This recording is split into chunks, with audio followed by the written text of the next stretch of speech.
This week on Thinking Biblically, we're going to hear about how a Canadian indigenous woman and her husband are making a difference in Israel at this time.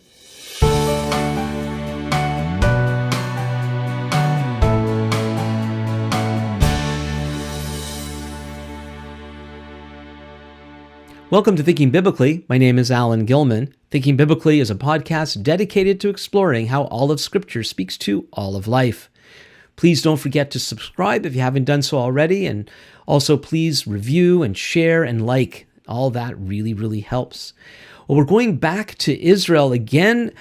This time we're going to Jerusalem, where I'm going to have a conversation with a very interesting couple, and let's just go right into that interview as I introduce them. It is my pleasure to welcome back Melodie Greyeyes, and for the first time, her husband, Gavin Howell. Melodie is a member of the Muskeg Lake Cree Nation and has been the National Director of CMJ Canada since January 2021. And Gavin is the owner of Horizon Arborist, where Melodie is also the business manager and bookkeeper. Melodie and Gavin live in Alberta and have 4 children, but they are not in Alberta now, as they have been in Israel since early November. And I'm really happy that they can join me today. But why don't we start by, can you tell us, what are you two actually doing there? Well, we were actually scheduled to come to Israel in October with a group from Canada to bless the land here and tour. And then the war broke out. So we saw all the believers leaving the land, and including those who were volunteering and helping. And so we thought, since we don't have a tour, we should go and come here and bless the people and let them know that people out in the nations do stand with Israel, and we do pray for Israel. And we just want to support this land and the people here. Yeah, sharing about how you originally got there, and I remember so well when you were here staying with us in Ottawa, and we didn't know why you were passing through. And I remember asking you, what are you at that time, what are you doing here in Ottawa? And you had a thing up coming on the weekend, and then you said, and then we're going to Israel. And my jaw dropped, because especially that time was it was the weekend close to November 5th, and I was doing a special Israel event, which people can still watch, called Israel and the Faithfulness of God. And there you were on your way where it was so hard to get to. And as you said, people were leaving. And we were so blessed to hear that you're willing to put your faith where are you going to put your faith? Wherever your faith was, you put it where it should be. You got on a plane when most planes weren't even going to Israel at that point, and went right into the eye of the storm. And so, what was it like landing there? Let's start with that. So you went through what? It was about November the 8th, November the 9th. Is that right? Yeah. Mm-hmm. Yep. Yeah. Yeah, so we landed, and it was very, very quiet in the airport. Yeah. However, the airplane was packed. Yeah. Of course, like you said, all planes out of Canada to Israel were canceled. Ours kept getting canceled, which was why we had to fly via Newark to get to Israel. And it was full. Jewish people were either going home or maybe even moving to Israel or visiting family, but they had a lot of bags, and so they were going to be staying here for some time. Yeah. And and maybe that's because the Jewish people throughout the world are recognizing what it's like maybe to be out there in the nations right now, and also this is the homeland of the Jewish people. And just as you were talking about, just that recognition and that heart connection to the land, and needing to be here in a time when Israel needs to know that there are people out there that support her, including her own Jewish people that are living out in the nations. Mm. So go ahead. No, please go. Yeah, as we landed, we've always been in Israel. Every time we've come, the cities are just bustling. The airport would always be packed and full, and just coming and going. and then especially Jerusalem would always be so full of tourism and shopkeepers and just energy in the city. And it eerily, we come in and we could walk wherever, go into whatever shop, and lots of shops are closed. Lots of national parks are closed because they just can't sustain any sort of business. Restaurants, often you'd be in a restaurant and literally sitting with maybe one other table. Whereas previously that would have even been a lineup to get into that restaurant. Always a hustle and bustle here before. So that's really the remarkable difference is no tourism here. And then also too, people were staying in their homes. What do you mean by the last bit about staying in their homes? Well, ever since the war began, immediately, I mean, people are air raid sirens, especially in Tel Aviv, and so sometimes up to 5 and 6 times a day, and so your regular life just wasn't the same. You wouldn't go and pop over to someone's house. You wouldn't go and just pick up some groceries, and that freedom to sort of go to places, to friends, to do business. You just wouldn't do it. And so that was shut down, and so that's why that was why it was also quiet. Is the Jewish people alone were staying home. I just want to clarify for folks, when you mentioned about national parks being closed, and a lot of our viewers are in Canada, the United States. We picture national parks. You go fishing at the lake, or you're climbing mountains. But the national parks in Israel, many of them are the biblical sites where tourists go to view various things. But they are also national parks. Back to the airplane. Did you have a sense that you may have been some of the only 2 non-Jewish people on the plane? Yes, there weren't many Pretty others. Sure. How did you have a chance to chat with people? Did they react to your being there? You know what? Constantly, but probably the biggest reaction was the actual border guards. So we came through Canada and then had to get to Newark to get a flight out with El Al, which is the Israeli airline. And so, we had to pass through a number of border guards, and the Canadian ones, the American ones, and then even when we had landed in Tel Aviv, we kind of got a lecture, to be honest with you, with each of the border guards. Like, what are you doing here? Like, they weren't that happy that we were coming. Don't you know there's a war here? And just sort of shaking their heads. We got a real stern warning from the American border guard at Newark, and so. Definitely there was confusion as to why we were going. And then we would just say, we know there's a war. Aren't you afraid? And we'd be like, we're going to be okay. And so, it's a border guard. And so you had to be polite and had to be this and that. You didn't rebuke, we didn't respond in a manner of like, well, we need to go, anything like that. We politely just, So that was a reaction. And then mostly the people in Israel here, once we've told them we've come from Canada, they actually were quite blessed. That is an ongoing, still now, not just when we arrived. That is an ongoing.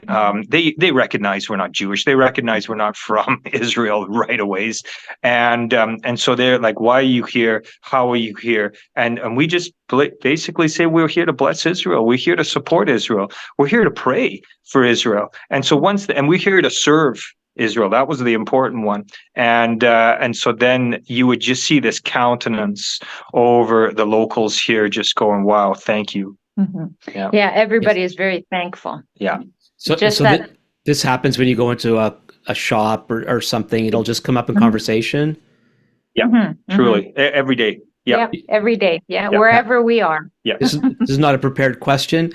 Do you have a gem by any chance of an interaction that you had with anyone that you feel free that you could share? Well, we've had so many. We've been meeting so many interesting people, just asking people, even just at the wall, for example. we were there looking. There's a memorial for all those that were massacred on the morning of October 7th, and there's candles lit there. And of course, it's all in Hebrew, so we don't know what it says, So just ask anybody who's there, and ended up getting into a great conversation with a gentleman who works for Nefesh Benefesh, and that's an organization that helps new immigrants when they come to Israel to help them find their community, and just interesting conversations that we've had with so many people. I mean, that's just one, but we what we've been doing here too is before we left Canada, we started to realize that we have to do videos. We have to do some Instagrams and some YouTubes to just get the message back to our own country, back to Canada, of what is locally going on right in front of us. And so what happens is, once you've got a camera in your hand, you develop a little bit of a boldness because you want to get footage. You want to get Melodie speaking, or us getting some camera work, getting back to Canada. And so what happens ultimately then is you run into conversations with people and having conversations with others. And we had, this young group of men, man, they must have been like, I don't know, still high school guys, and in a yeshiva school. And what came of it, they're like, why are you here? And we said, we're from Canada. We're going to bless Israel. Everything I just said. And they're like, we love Canada. God bless Canada. And so, you just got this opening and a response. And so that's, it's always been a very favorable response coming. And Melodie had a little bit of a vision before we left Canada. And that was salmon swimming upstream, against all these other salmon that are coming downstream. And so it was sort of, we thought, okay, we're going to Israel when everyone else is leaving. All the foreigners are leaving Israel, and we're heading in. And so it definitely felt that way. That vision came true for sure. Mm-hmm. Well, actually, so I'd like to share a really recent encounter that we just had. There's so many divine encounters with people that we've had here, and pastors and leaders, which has been very insightful. But I knew before we left that there was talk of there potentially having an indigenous peoples embassy in Jerusalem, a symbolic embassy. And so I thought, oh, Lord, wouldn't that be great if I could meet the deputy mayor, Fleur Hassan Nahum. And of course, God made that happen. And so we just finished going to actually an unveiling of a mural that's up at the Museum of Tolerance in Jerusalem. And she was there because she had requested that this muralist do this mural to heighten the awareness of the plight of the Iranian women and the oppression that they're under in Iran, and to say that Israel is standing with the Iranian women, and that's so significant because Israel is the only democratic state in all of the Middle East. And knowing, Iran, the Iranian regime is the enemy of Israel. Yeah. However, so this was an Iranian believer who did this mural, and like he was sure to say, 95% of the Iranians support Israel. That's a high number. And he was saying Iranians, not believers, but it's the Iranian regime that? Did you say against 99%? 95%. 95%. Okay. That's what he said. So, right. So there is this, and I can't verify that, but I mean, how interesting. But even regardless of that, Israel is the only state here that supports democracy for women and all people. Yeah. So that's actually, so she was highlighting this and asked for this mural to be put there. And so, of course, then we got to speak to her and talk to her. I said, I heard about this Indigenous Peoples Embassy. Might it actually be established soon? And she said, and she's an amazing woman. She said, so this only was just announced actually in October at Welcome the King of Glory conference in Jerusalem, where the pastors, the Messianic pastors, have this gathering when the Lord calls it, and the indigenous peoples of the world were invited to come. So it was a very significant, spiritually significant time for the Messianic body here. Yeah. And just before the Hamas attack. No, it happened just after. Yeah. So we were actually supposed to be here for that before our tour arrived here. Yeah. But of course, our planes weren't coming, so we missed it. But they still carried on. So they had it anyway. They had it anyway. They had it anyways. Yeah. So the attack happened on the Saturday, and it was scheduled to start, I think, on the Wednesday or the Thursday.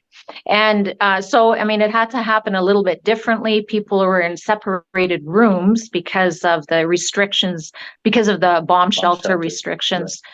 But no, they had it, and there were still indigenous peoples that came in the midst of the war. Wow. They flew in still on the Monday or the Tuesday to make it for that meeting, because I don't know why, but their planes were flying. Well, yeah, that's hard. That hardly makes even any sense that they were able to get in at all. But okay, they were there. Yeah. Yeah.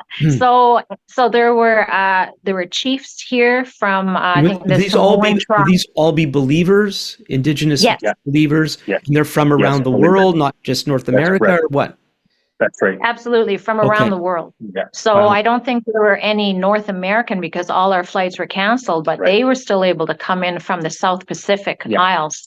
So they were there, and Rick Riding of Sukkot Hallel, he decided, I'm going to see, because this has been a discussion among indigenous peoples for some time, that we need to have our own indigenous peoples embassy to declare that Israel and the Jewish people are indigenous to this land, that we agree with this as indigenous peoples. And it's a statement. Yeah. And so once this all happened, the attack happened, all the anti-Semitism started rising, and they had just finished this gathering. And then she said, they had a little meeting, and it's actually on Zoom somewhere on some kind of platform. And she said, I will do whatever I can to help this embassy be established. And there was one chief left from the South Pacific Islands who was there with her in this meeting. And so I heard this before we left. I'm like, it's going to happen. It's going to happen, because this is something that's been talked about for years and years. And so anyway, so we had this opportunity to meet her just the other night. And I said, how is it going? And she said, and she's, like I said, she's a real go-getter. She found room space at the Friends of Zion Museum in Jerusalem, who had said that they would dedicate a room to the first peoples of the world as a symbolic embassy. Right. So that's very exciting. And I said, so when is that going to be established? Because we're only here until February 5th. And so I would love to be there as an indigenous person. Yeah. And because it's important that it happens soon rather than later, because we're in the midst of Israel's still in the midst of the war. And there's so much still anti-Semitism arising in the nations that as many people as can, we should stand and declare it and do it in a symbolic and a significant way. Right. So she actually said that she's hoping perhaps that it will be established in January of 2024, in which case I'll be here. So that would be amazing, because I would love to stand with Israel.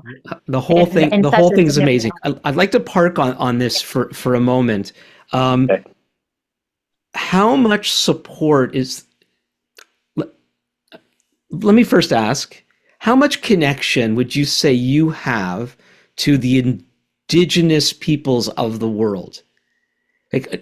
Like how much, so when you talk about something like this, how much awareness do you really have about where indigenous people are at?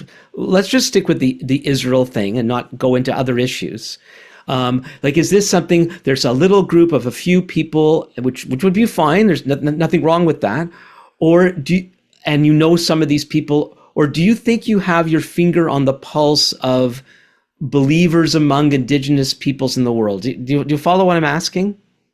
Yeah. Well, I think it's already been shown. Like there's been various gatherings, like I was talking about the Welcome the King of Glory gathering. This was the third gathering. There were two prior to this, and at each one of those other two, the indigenous peoples of various nations came with protocol gifts to the Messianic body, declaring that the Jewish people. I mean, this is where the gospel began. It was out of this place, and that we honor the Jewish people as the first of the first peoples, Well, and this, how many people came to this one from outside of Israel? Indigenous people. How many people came?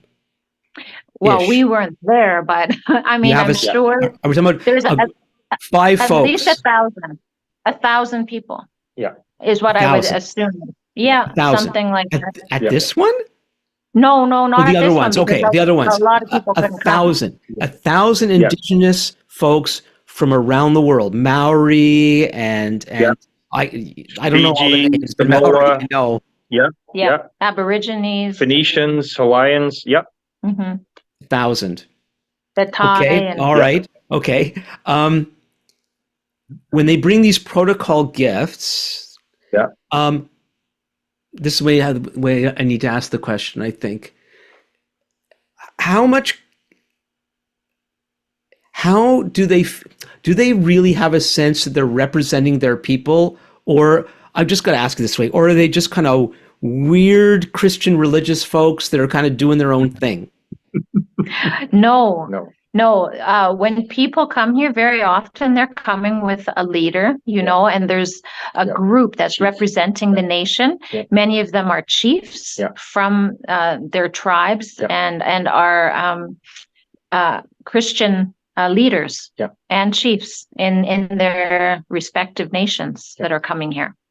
Years ago, I read an article where this person was saying that we would probably be more informed about the news if we didn't read and listen to it at all. And like hearing a story like this, I don't know if I'm the only one. People have remarked, I've heard remarks that when I did my first interview with Avner, just a few days after October 7th, some people thought I was faking with some of my reactions as I was feeling so uncomfortable with some of the things that Avner said. And I've come a long way from that, but you're getting the real deal, folks. Maybe, I never went to, I never went to podcast school or anything like that, but I did study some film, but never mind. I've heard about some of these gatherings. I for some reason, I didn't get how extensive they actually were and the place that they have. Oh, so this thing about indigenous people recognizing the Jewish people as the indigenous people of the land. How did they, did they get that just by reading the Bible? How did they land on that sort of, because, think of the situation today, talk about a hot button issue. This is so politically charged. They're not, I would guess, they're not trying to be political. It sounds like it's something from the heart, right? Absolutely. But it has huge political ramifications. I mean, like you said, from reading the Bible, in most indigenous cultures, the culture of honor is very prominent, and so first of all, we might not understand the full scope of God's plan for redemption of the whole world, but we certainly know that Jesus was Jewish. And he is of the tribe of Judah. And he is the king, and he's the one coming back. And so if he is Jewish, then we had better stand with his people who are Jewish. And he came from this land, and this is where he's returning. And so we had better support this land and what's going on here, and recognizing that this is the land that he's coming back to. And so I think for most indigenous people, that's almost a given, even if we don't fully understand from the beginning, but there's already that honor to investigate what is it what is the Lord's plan. Have you ever had, Melodie, have you ever had a discussion with a Christian who dismisses the ongoing nature, the importance of the land of Israel, dismisses the God's ongoing faithfulness to the Jewish people, and then had a discussion with them from your perspective, and had any kind of impact on a person where these kinds of issues have been completely off their radar? Well, yeah, I mean, it just seems self-explanatory, but I think for some people, just that idea of honor is not something maybe they grew up with, or has placed a lot of importance on it. So it kind of like it just just kind of goes over. And I don't know, maybe it's just needing to understand too much before you make a commitment or something. Yeah. But you don't really need to understand so much. But there's the honor issue. So you're someplace, and all of a sudden, like you're in this glorious building, and then you happen to meet the architect, and all of a sudden, oh my, you're the architect, and we naturally will honor that person. We may not call it that. So there's the honor issue, but you should only be honoring those to whom honor is due. So to come to the conclusion that you need to honor the Jewish people as the first, like I've heard it said from other indigenous brothers and sisters, and maybe you already said it, but you've got my mind kind of twirling here. The idea that the people of Israel are God's first people. Amen. Mm-hmm. Amen. And if I can add, but the thing is, that's a very, I don't know if maybe you haven't had these conversations, but that's a very heavy and controversial theological statement. Yeah. Because by and large, most Christians for most of church history believe that God's finished with Israel. Yet they had a place in the past, for various reasons. God's done with that. It's all about the church now. And what you're saying completely flies in the face of that. So Gavin, have you ever watched Melodie have the kind of conversation I'm talking about, and you're just listening and you see the dynamics of what's going on? Absolutely, Alan. You know what? We travel throughout Canada, and we go through provinces, continually going into churches, small groups, bookstores, wherever we can to bring the gospel about the truth of God's heart for Israel. And I've watched it time and time again when Melodie speaks and marries this indigenous honor and revelation of the First Nations people, gathering to pray for Israel. There is something special that happens, and it unlocks Canada. I'm just speaking for our nation right now, but I'm assuming that means other nations too. But they're the First Nations are the spiritual gatekeepers. They are the stewards of the land. And so to unlock even our own churches and our own nation, this is coming about, and how powerful it is when they come with when they come starting with blessing Israel. It's something that it's almost like something that doesn't have to be stripped down to be built up. It's like that honor is already in place. And so then a revelation is easily deposited there about Israel being the indigenous people. And I assume that's the same for New Zealand or Samoa or Fiji. And so I think when Melodie says that, that spirit is carried in the First Peoples. And even Billy Graham even said, I think it was in the mid-70s, he says, when the sleeping giant, the native people, the First Nations wake up, we will have a revival within our churches and in our land. And so I think there is something huge at stake here. Yeah. Wow. Okay. Yeah. Let's try to get back to what you've been doing there, which this is actually key, because you carry this constantly just by the nature of who you are, and God bless you in that. So what has your days been like since you've been there? What have you actually been? Some of the practical things that you've been doing? So we've come, and immediately as we got here, we're in this compound at Christ Church, which is in the old city of Jerusalem. And as soon as you walk in the Jaffa Gates, it's one of the most busiest gates of the old city. And within 100 meters, we're in this compound of Jaffa Gate. We're in this Emmanuel Center, we call it. And so it's a guest house. It's got about 32 rooms. And immediately when we got here, there was already evacuated people from the south, mostly who came here to the Emmanuel Center, and they live here. And so we provide food, we provide shelter, obviously, and a safe place for these evacuees. Most of them came out of Ashkelon, which is close to Gaza.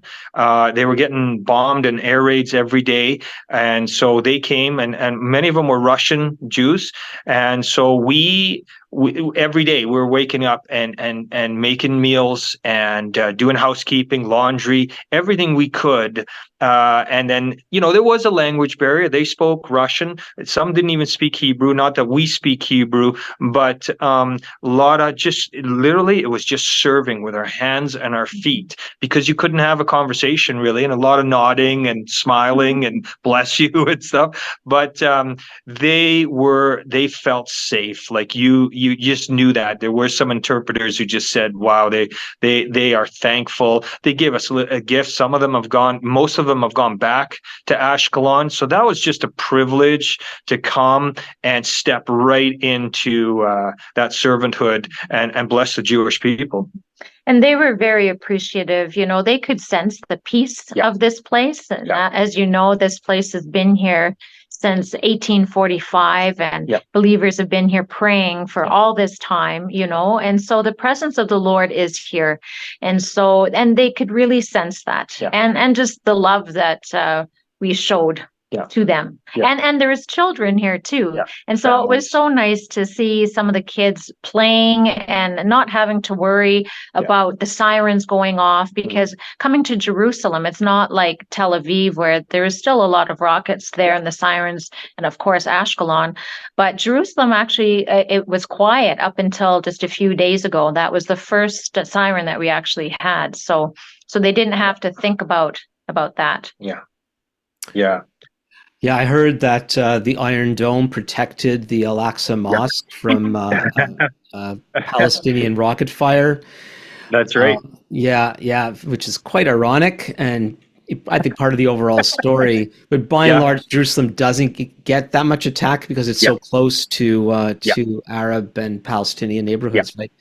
As you said, a lot of the evacuees have left. Is it quieter now there at Emmanuel Center? It just happened a few days ago. Just a couple of days ago. They just went back home to Ashkelon. And so now the guest house is opening up for Israelis who are now going on holiday. Even during Hanukkah, which just happened, lots of Israelis flock here to Jerusalem for Hanukkah, and people are wanting to come in. And of course, people here at the Emmanuel Center with Christ Church, we are celebrating Christmas here. Unlike a lot of the other churches in Jerusalem and in all of Israel, they are not celebrating Christmas. So, and this is a time when why are they not celebrating Christmas? They want to. They don't want to. I guess they don't want to come off as picking sides, and so some of the churches just stopped and said picking sides, as in like if we are celebrating Christmas and we're picking Israel over the Palestinians people. They just politically all the churches are not celebrating Christmas here. The only one that is standing pat here is actually Christ Church, which is a church right here in the compound. And so we're expecting 3,000 to 4,000 Israelis will be coming on Christmas Eve. It's a huge outreach throughout every year. And a lot of people. Before you go on, let me get my bearings and maybe help the people that are watching and listening. Sure. So first, when you're talking about churches, you're not talking about the Messianic congregations, or are you? No, no.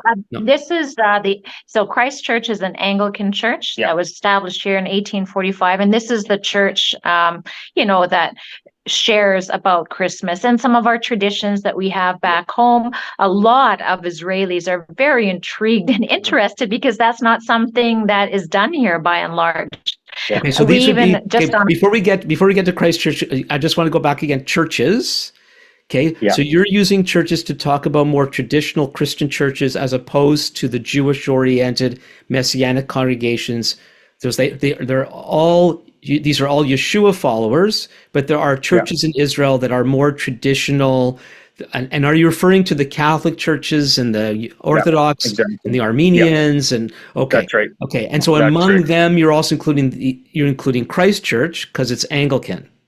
That's correct. Right. That is correct. Yeah. But Christ Church is also quite friendly to Jewish believers and would relate. I'm not too sure about all the services because I know you have Hebrew only services and you have English services at Christ Church. But Christ Church historically has been very sensitive to Jewish people, while not being exclusively for Jewish people. They've tried to be for everyone. Did I describe that well enough? Mm-hmm. Yes. The original congregation is an Anglican congregation. But then they also have a Messianic congregation that meets here on Shabbat. Yeah. They have another Hebrew, and that's Hebrew congregation that is also translated into other languages for those who don't speak Hebrew. And there's another congregation that meets on Wednesday nights that's also in Hebrew. Yeah. They also have an Arabic congregation out of Christ Church. Yeah. And then they have the Sunday morning and evening English services that are Anglican. Yeah. Okay, so now let's go back to what Gavin was saying about taking sides. Like who is it then that's not wanting to take sides and during Christmas? And that I don't get that. Yeah. So those are the traditional churches, like how would the traditional churches, how would the traditional churches be taking sides by having Christmas services? I don't know. It's weird, right? This is a time when we should be sharing about the hope and peace that is available, that this is when the Messiah did come. Right. So, what greater time to bring this hope than at a time when there is a lot of hopelessness in the land. So are you saying they're not going to have services Christmas Eve, Christmas Day? They're not going to? No. Is it not just because of the danger of this time? It's this other reason. Yeah, it seems a bit higher than just the faith part. It's the political part. Like you mentioned, many of these big mainstream churches don't want to be shown to. What would you say? It's unfortunate that it does seem that there is some anti-Semitism in these other churches. Yeah. Even I just saw there was an official statement made by the Jerusalem Patriarchate about what happened in Gaza. I guess some women were shot by the IDF, and it wasn't even investigated long enough to be able to make such a forceful statement. And so it's like who I don't know. Where does their support lie? It seems like it doesn't lie with Israel wholeheartedly. Seems that they're, If Alan, if I could get right to the root of it, I think it's just by showing that a Jewish baby was born, celebrating the birth of Jesus, would show that they're siding or whatever with Israel. I know it sounds completely ridiculous, but that is what's unfolding. This is the very heart of the Yeah. the whole biblical story, Hebrew scriptures, New Testament, it's so Jewish, and yet the church for 2,000 years, for the most part, has been, quote unquote, very good at distancing itself from its own Jewish, we'll call it a fabric. It's not just the roots, it's the whole fabric of it all. And just one of the things that really struck me the other day, I don't know if you probably heard about it, that there were some malls where there were these pro-Palestinian protests happening during Christmas shopping time, and there was demonstrations by Santa Claus with children there. And there's one video where you hear them shouting, "Jesus was a Palestinian." Apart from the fact that children were crying and just seemed such an inappropriate venue to do what they were doing. And apparently there's at least 3 malls, 2 in Toronto, 1 here in Ottawa. And it's just, it's bizarre upon bizarre upon bizarre. And part of it, and maybe God's using this to bring out the essential Jewishness of the gospel, and even the Jewishness of Christmas. We might even call it Messiah-mas. No, this is awesome. I mean, go ahead. Go ahead. Let's go back to, so Christ Church is doors are open, things are happening. They're going to do Messiah-mas. And are you saying that non-believing Israelis will actually go to? Yes. Again, you're just blowing my mind, left, right, and center here. We actually had this. Yeah, we actually had this conversation with someone who's been here for years, and he told us. He said, "Oh yeah, there will be every spectrum of Jewish society coming in, especially secular Jews will come in here because first of all, they'll be intrigued by the Christmas tree and just the celebration and the singing, definitely the singing." And he said, but some will get up and they'll realize that they're offended by Jesus once the message comes out. But he says that happens. But then there's others who will definitely stick around. And they said they've had like 4,000 or 5,000 have like a huge mob throughout the day because they do carol singing all day, and they'll serve some mulled wine and snacks and stuff like that, like a real sort of feast-like atmosphere. And so they do it every year. So we've been baking lots of cookies, gingerbread men. Yeah. Anything gluten-free for me?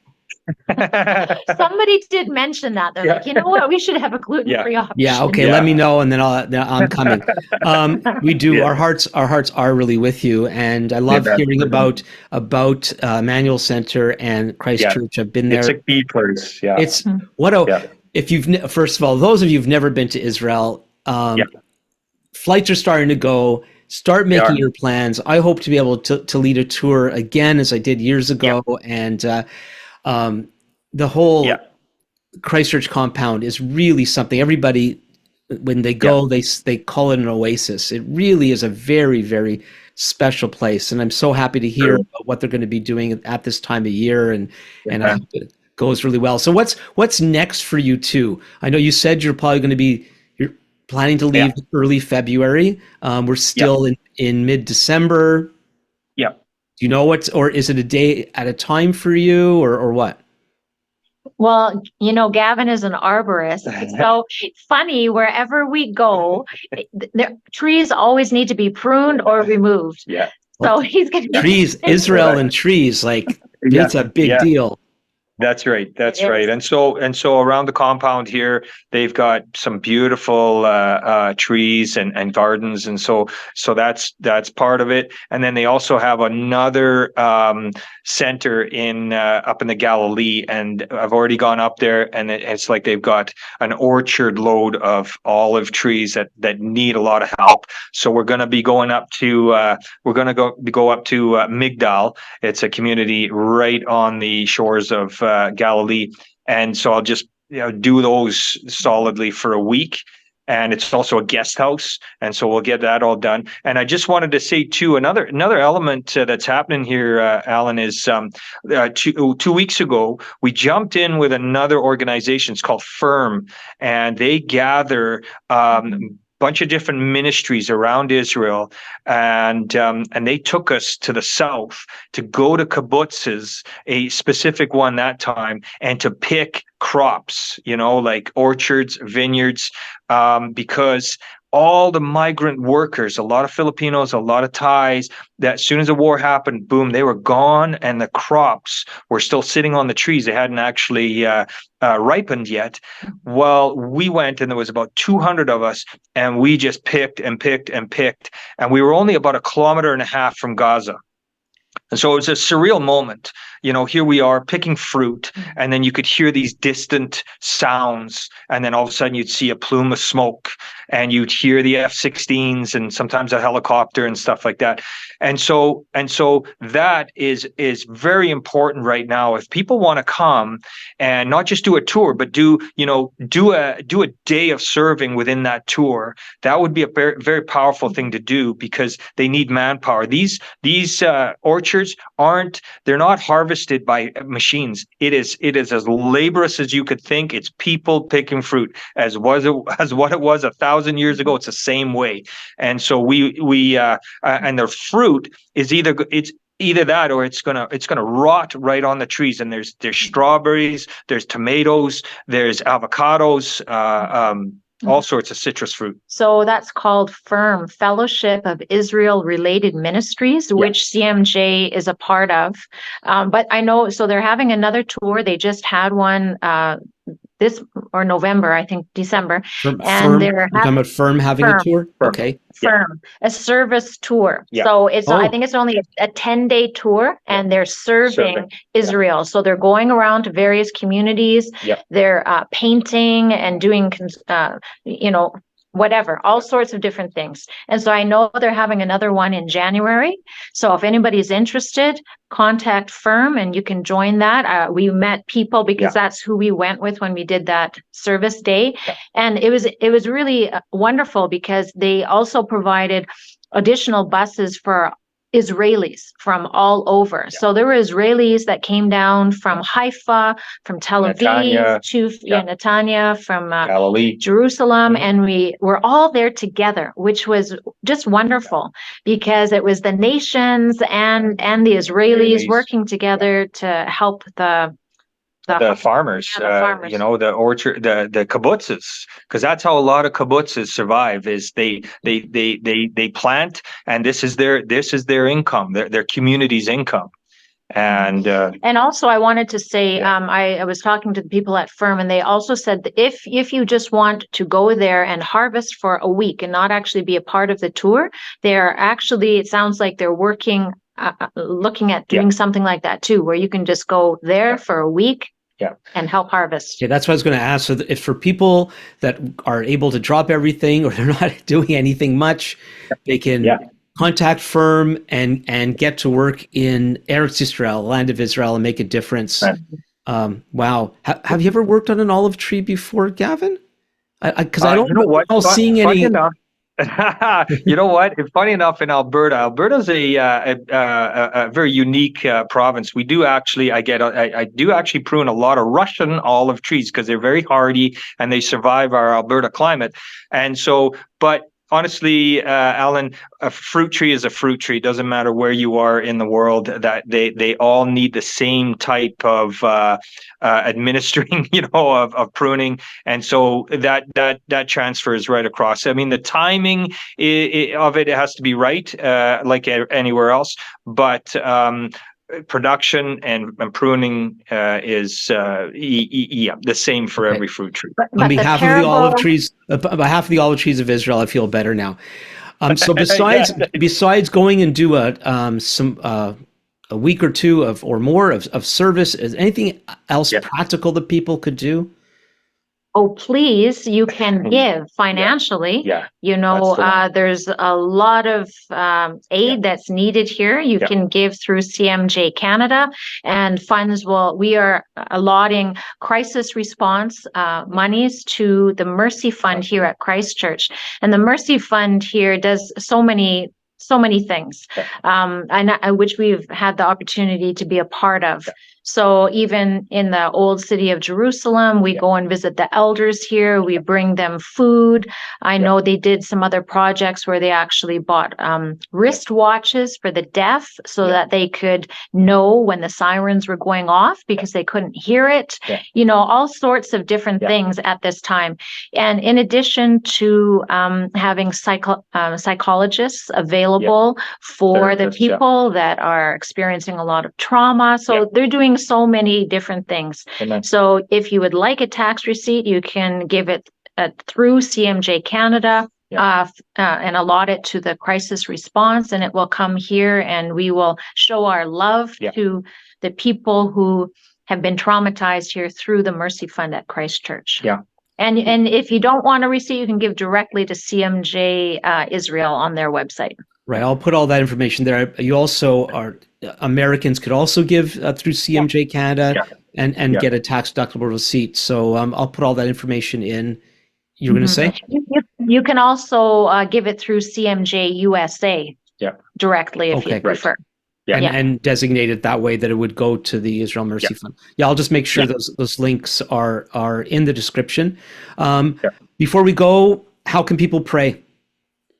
Any particular prayer points that would be good for people to remember?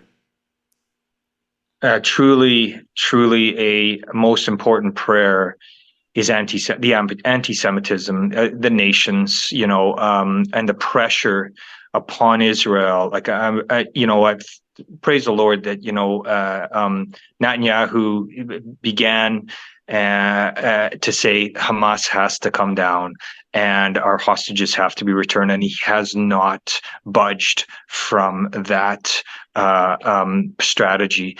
And it certainly has been a lot of pressure, and so we often pray for the war room. That's the leaders of this land that gather together and strategize on what needs to be done.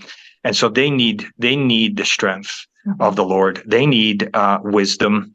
So those are huge prayer points. And then also, how does anti-Semitism? You mentioned anti-Semitism to start with. Did you want to clarify that? Because then you talked about Netanyahu and the war room. What about anti-Semitism? How should people be praying?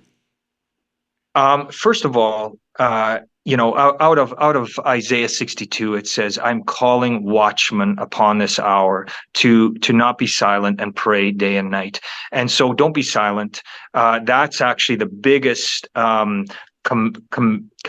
combat against anti-Semitism is your voice, your prayer, in your churches, in your community, to your MPs, and in your prayer.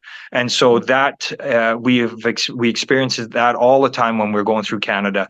Anti-Semitism, it's in the churches, it's in our land, it's in our leaders, so to speak, and so that intercession against that anti-Semitism, we pray against that and voice that. And I think we need to be praying also for the Messianic believers that are in the IDF.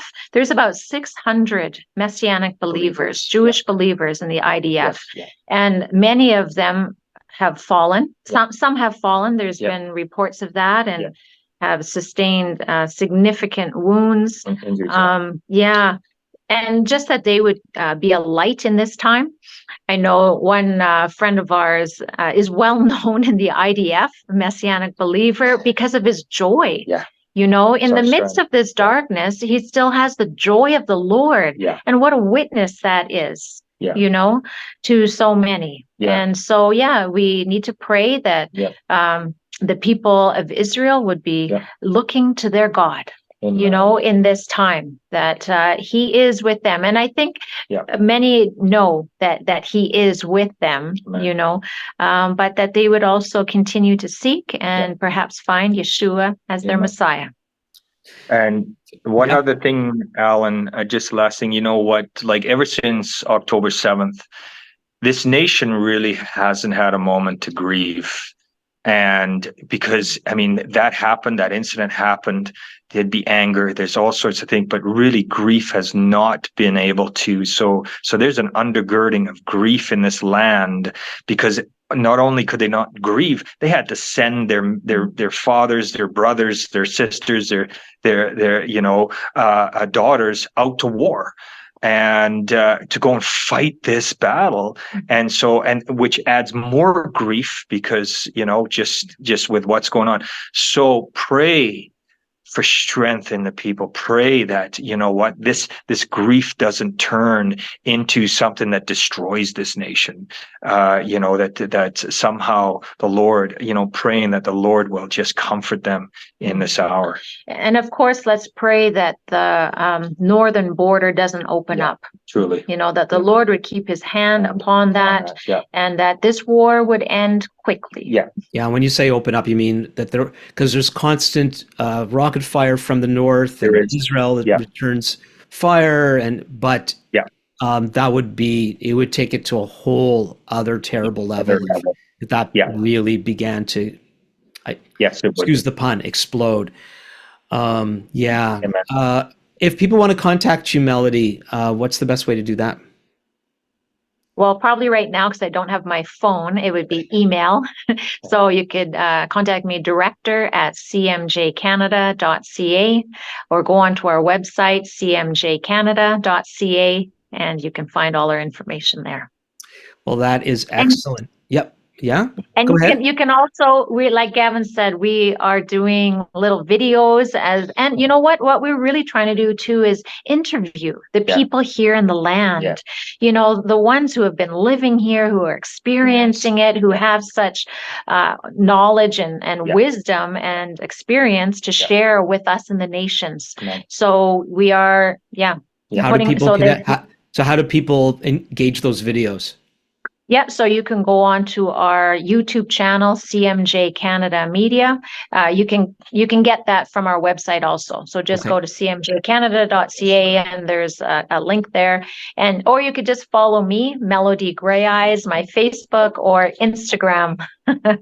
Well, there you have it. Okay. So I'll put much of that into the description so that people could connect with you in these different ways. And we'll also follow up in terms of how they can give and maybe even go and help in the land. Well, thank you two so much. It was such a pleasure to have you in our home back in November, and to feel a little bit a part of what you're doing at this time. And thank you for blowing my mind with some of the things that you said, and hopefully it's going to impact a lot of other people too. On one hand, I want to say keep safe. On the other hand,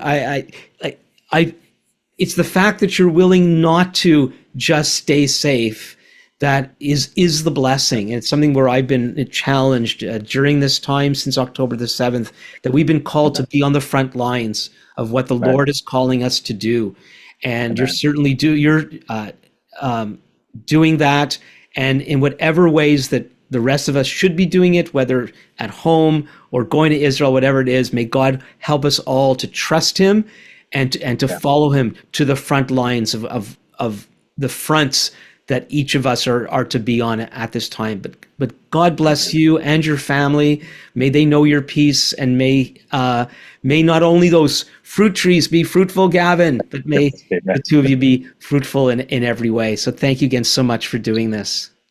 Amen. Thank you so much, Alan. And to say hello to Robin. And we sure cherished our time with you guys before we came to Israel. So what a send-off we had from Canada. It was wonderful. Thank you.